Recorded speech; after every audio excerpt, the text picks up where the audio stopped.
Section 1.2 is called Basic Functions and Transformations.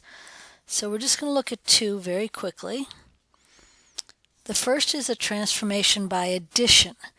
When you add something to the function, it shifts the function to the right or left.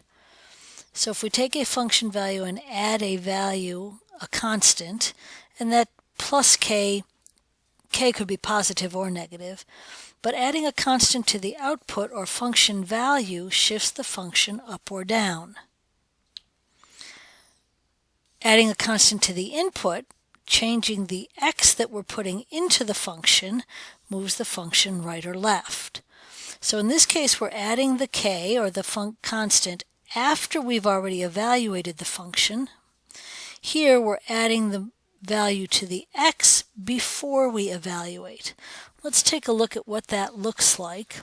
So let's start with a basic function. For example, f of x equals the square root of x. So the first type of transformation is adding a constant to the output. So let's say we have g of x. We calculate the same output as we did before, and then we add a value to it. So the square root of x looks like this. That's our parent function.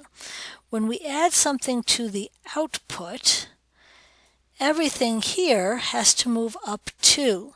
So here, where f of 0 was 0, g of 0 is now 0 plus 2. Whoops. So it goes up here. Here, where f of 1 was 1, g of 1 is now the function value plus 2.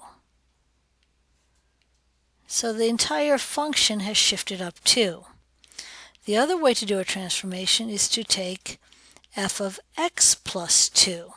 So in other words, we're going to change this value before we input it. So again, where f of 0 was 0, boy, my slides are jumping around. Here we go. My h of 0 is now f of 2, which in this case is the square root of 2. So when I plug in 0, I have now, whoops, I did that wrong. From here we're going to shift to the left 2.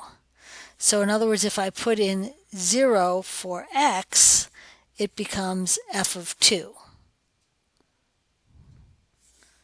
So that's to the left 2. I have to figure out what I did wrong here. Hold on a second. Okay, so this was right. So h of 0 is the same as f of 0 plus 2, and the function value of f of 2 is root 2, so h of 0 is root 2.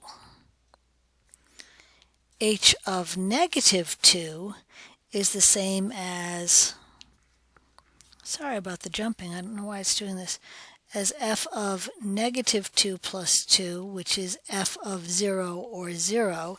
So h of negative 2 is 0. So that's where we get our shift to the left. All right, so that shifts right up and down. When we add a constant to the output of an original function, we move it up and down.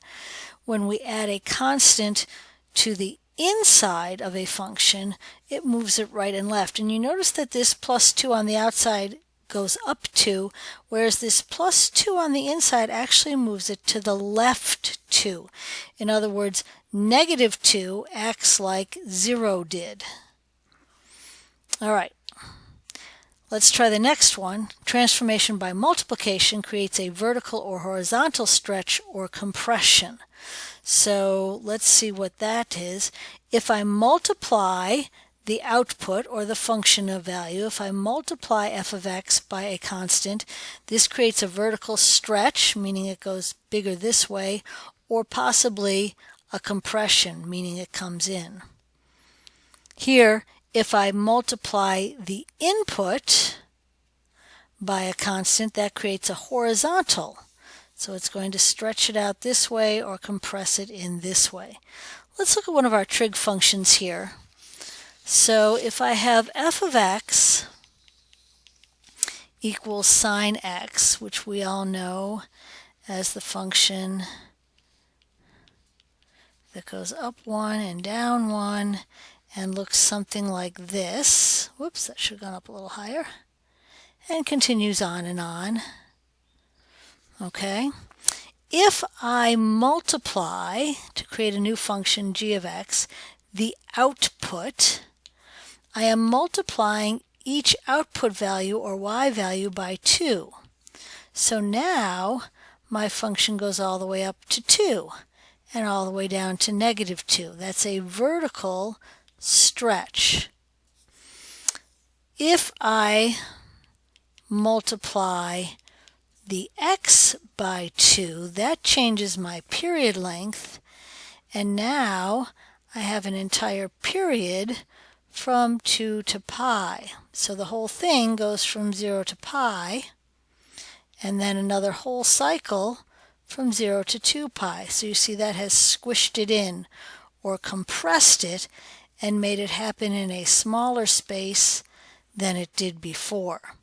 Notice again that a large number on the outside amplifies it up and down, whereas a large number on the inside of the function squishes it. So anytime we do something to the x value on the inside of the function, it appears to do the opposite of what we think it should do. So we will do a bunch of these in class. That's all we're doing for the video. It's just a preliminary getting us used to the idea of our transformations. And be sure you submit your notes.